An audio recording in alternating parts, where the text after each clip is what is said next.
جب محبت کا دعویٰ کیا ہے تو محبت یہ نہیں ہے کہ ہم زبان سے کہتے کہ ہم محب ہیں، بلکہ محبت جو ہے وہ امتحان مانگتی ہے۔ محبت ہو تو پھر کربلائیں سجتی ہے، محبت ہو تو پھر پاپ جولا کیا جاتا ہے، محبت ہو تو پھر جیل کی سلاخوں کے پیچھے بھی کھڑے ہو کے یا رسول اللہ تیرے چاہنے والوں کی خیر کے نعرے لگائے جاتے ہیں۔ تو محبت امتحان مانگتی ہے، محبت تقاضا کرتی ہے کہ اب امتحان دو۔ ہمارے استاد پڑھا کرتے تھے عاشق عاشق ہر کوئی آنکھے، پر عاشق بنتا مر کے، زہر پیالہ کوئی نہیں پیندا پر عاشق پیندا مر کے۔ تو جب محبت کا دعویٰ کیا ہے تو اس کے تقاضے نبھانے پڑیں گے۔ ہمارا دین ہم سے تقاضا کرتا ہے کہ ہم اچھے اعمال کا ذخیرہ جمع کریں۔ تیسری بات جو ارشاد فرمائی وَتَوَاصَوْا بِالْحَقِّ، حق کی وصیت سے۔ حق سے مراد کیا ہے؟ امام قرطبی نے یہاں 3 قول بیان کیے ہیں۔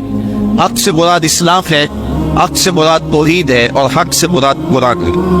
یعنی اگر اسلام لائے ہو تو پہلی بات یہ ہے کہ ایمان لانے کے بعد تمہارا وظیفہ عمل اتنا مضبوط ہونا چاہیے کہ تم دور سے پہچانے جاؤ کہ تم حضور کے غلام۔ یہ نہ ہو کہ لوگ پوچھے تم کون ہوتے ہو اور تم پاسپورٹ پیش کرو یہ دیکھو مذہب کے خانے میں اسلام لکھا ہوا ہے۔ میرے استاد فرمایا کرتے تھے صاحب یہ نہ ہو کہ لوگ تمہیں پوچھے اور تمہیں بتانا پڑے کہ یہ دیکھو مذہب کے خانے میں اسلام لکھا ہوا ہے۔ آپ فرمایا کرتے تھے تمہاری وضاحت، تمہارا طرز زندگی، تمہارا انداز معاشرت ایسا ہونا چاہیے تم دور سے چلے آ رہے ہو لوگ پہچان کے کہیں وہ دیکھو آقا کا غلام آ رہا ہے۔ اور یہ تمہاری پہچان قبر میں بھی ہونی چاہیے اور یہ تمہاری پہچان حشر میں بھی ہونی چاہیے۔ جب تم لحد میں جاؤ تو منکر نکیر بھی پہچانے کہ یہ حضور کا غلام آ گیا، اور جب لحد سے نکلو حشر میں بھی پہچانے جاؤ یہ مصطفیٰ جان رحمت کا غلام آ گیا۔ اپنی وضاحت اور اپنا طرز زندگی ایسا بتاؤ کہ دور سے پتہ چلے کہ حضور کے غلام ہیں۔ نور آنکھوں میں تو چہروں پہ اجالے ہوں گے، مصطفیٰ والوں کے انداز نرالے ہوں گے۔ دنیا میں بھی ان کے دم سے مقدر چمکا، محشر میں بھی ان کی رحمت کے حوالے ہوں گے۔ تو ہم نے اپنے انداز زندگی کو حضور کے طریقہ احتیاط کے مطابق بنانا ہے۔ تیسری بات ارشاد فرمائی حق کے دامن کو تھامنا۔ آج ہمارا طرز عمل اور رویہ یہ ہو گیا ہے کہ ہمیں کیا لگے، اور اس نے معاشرت کو چاٹ کے رکھ لیا ہے۔ یہ طرز زندگی اور یہ رویہ ہر بندہ کہتا ہے کسانوں کی لگے ہمیں کیا لگے، ہمیں کیوں نہیں لگے۔ حضور نے ارشاد فرمایا جب لوگ کشتی میں بیٹھ جاتے ہیں اور ہر بندہ اپنی اپنی جگہ گھیر لیتا ہے اور اس اپنی جگہ کا مالک بن جاتا ہے، اور ایک شخص اپنی جگہ پہ سوراخ کرنے لگ جاتا ہے کشتی کے اندر، تو باقی اگر کہ ہمیں کیا لگے، اپنے گھر میں کر رہے ہیں، اپنی جگہ میں کر رہے ہیں، اپنے گھر چھاج بجائے یا چھتری بجائے، جس کا آج کل جو ہے وہ مثال دی جاتی ہے، وہ کشتی میں اپنی ہی جگہ میں سوراخ کرنے لگ جاتا ہے۔ تو سارے اگر یہ کہیں کہ ہمیں کیا لگے تو تھوڑی دیر کے بعد کشتی میں سوراخ ہوگا اور پانی آئے گا، یہ بھی ڈوبے گا، باقی ڈوبے گے۔ ہمدردی اپنے ساتھ اس کے ساتھ یہ ہے کہ اس کا ہاتھ پکڑا جائے، اسے روکا جائے تاکہ ہلاکت سے بچایا جائے۔ جب معاشرتوں کے اندر برائیاں پھیلنے لگ جاتی ہے تو یہ کہہ کے کہ ہمیں کیا لگے، جو کرے گا وہ بھرے گا، جان نہیں چھڑائی جا سکتی۔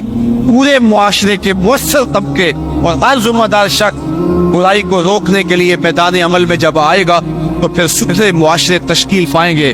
حضور نے ارشاد فرمایا من رعا منکم منکرا فلیغیرہ بیدہ فإن لم یستطع فبلسانہ فإن لم یستطع فبقلبہ وذلک اضعف الایمان۔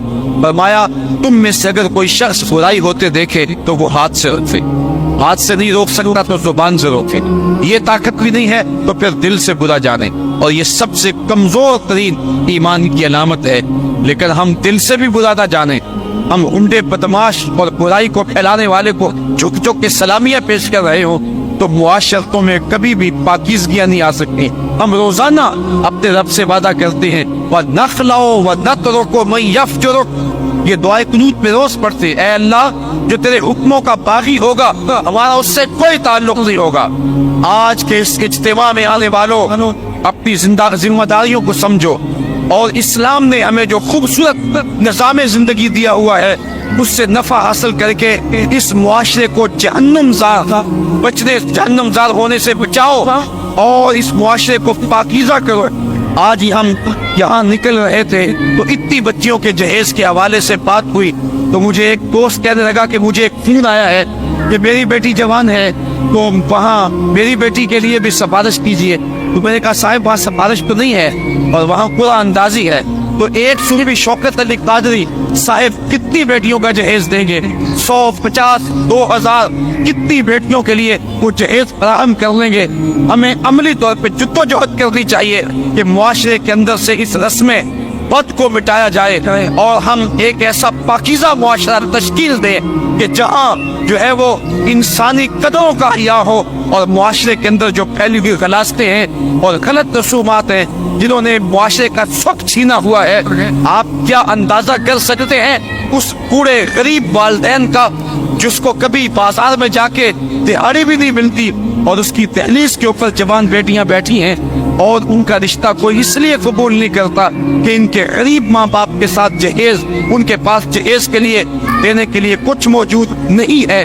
تو وہ کیا کسی نے کہا کتاب زیست کا ایک اور باپ بیت گیا, جہیز بن نہ سکا اور شباب بیت گیا. آج کتنی بیٹیوں کے شباب بیت رہے ہیں اور وہ بڑھاپے کی دہلیز میں جا رہی ہیں اور پورے ماں باپ جہیز دینے کی پوزیشن میں نہیں ہے. کیا ہم اس ظالمانہ رسم کے خلاف کھڑے نہیں ہوں گے؟ صرف ہم یہ کہہ دیں گے کہ ہمیں کیا لگے, نہیں من رہا منکم منکرن فلیغیرہ بیدہ فإن لم یستطع فبلسانہ فإن لم یستطع فبقلبہ.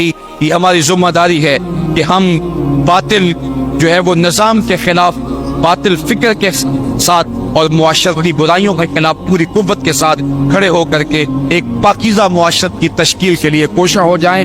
بے مقصد زندگی گزارنے کا کوئی فائدہ نہیں. مومن کی زندگی جس میں وہ خسارے سے بچ سکتا ہے اور قوم کو اجتماعی خسارے سے بچا سکتا ہے, وَتَوَاصَوْا بِالْحَقِّ کا زمرہ ہے. اور اس کا ایک معنی یہ بھی ہے کہ قرآن کے پیغام کو عام کیا جائے. آج ہمارا معاملہ ماشاءاللہ جو ہماری مجموعی فکر ہے وہ قرآن مجید کی فکر کے ابلاغ کو چھوڑ چکی ہے. ہمارا انداز یہ ہے کہ قرآن جس مقصد کے لیے نازل ہوا تھا آج ہم اس کو ترک کر چکے ہیں. قرآن مجید ایک زندہ کتاب ہے. اتنا خوبصورت نصاب کسی قوم کے پاس نہیں ہے. نصاب حیات, نصاب زندگی, منشور حیات کسی قوم کے پاس نہیں ہے. لیکن اس کے باوجود آج ہم دنیا کے اوپر رسوا ہو رہے ہیں. اتنی خوبصورت تھیوری ہونے کے باوجود ہم رسوا کیوں ہو رہے ہیں؟ اس لیے کہ اس تھیوری کے مطابق ہمارا پریکٹیکل نہیں, ہماری زندگی اس قرآن کی تعلیمات کے مطابق نہیں گزر رہی ہے. آج دنیا کے اوپر رسوائی ذلت ہمارا مقدر بن گئی.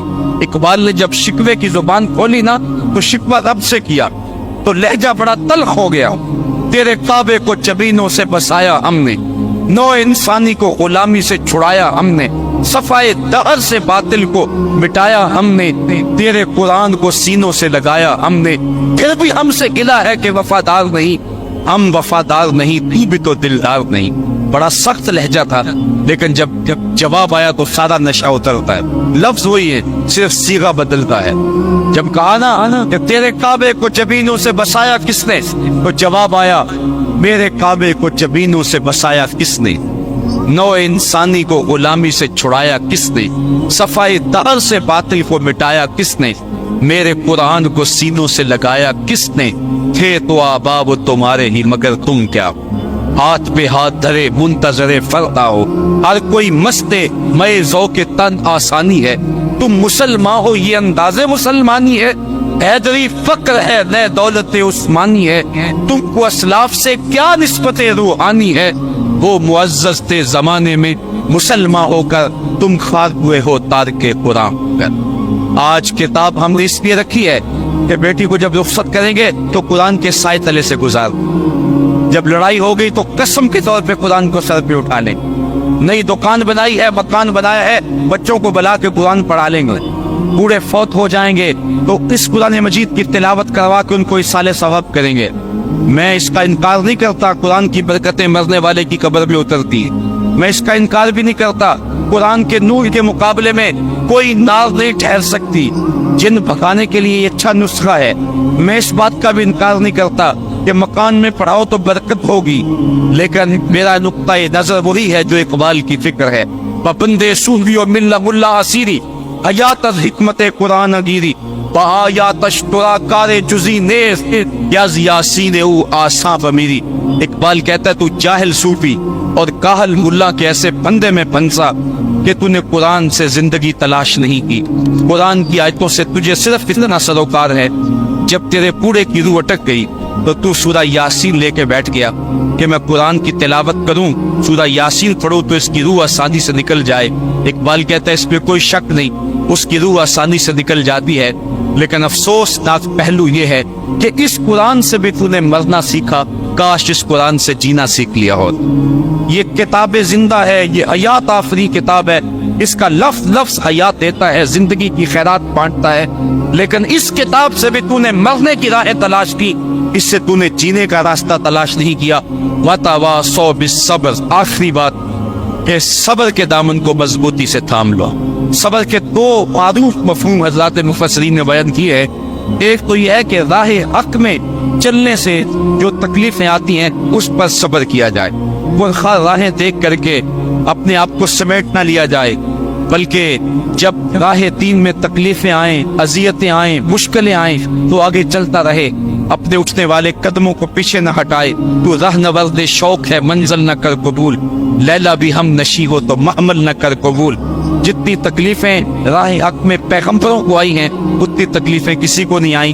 میرے اور آپ کے آقا و مولا حضور نبی رحمت صلی اللہ علیہ وسلم نے ارشاد فرمایا جتنی تکلیفیں مجھے ملی ہیں کسی رسول اور پیغمبر کو نہیں ملی ہیں۔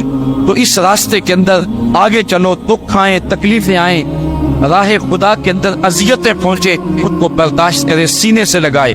حضرت امام غازی نے لکھا ہے کہ مکے سے لے کر طائف تک 70 ایسے نبیوں کی قبریں ہیں جن کی وفات صرف بھوک اور پیاس کی وجہ سے ہوئی۔ آج میں اور آپ دین کے لیے کوئی تکلیف برداشت نہیں کی، خام خواہ کہتے ہیں کہ دین کے اوپر چلنا مشکل ہے۔ پہلی بات تو مشکل ہے ہی نہیں، اور دوسری بات ہمارے لیے کوئی دوسرا آپشن ہی نہیں ہے۔ صبر کا جو آخری مفہوم حضرات مفسرین نے بیان کیا ہے وہ یہ ہے کہ دنیا کی زندگی میں چلتے ہوئے کبھی دکھ بھی آتے ہیں،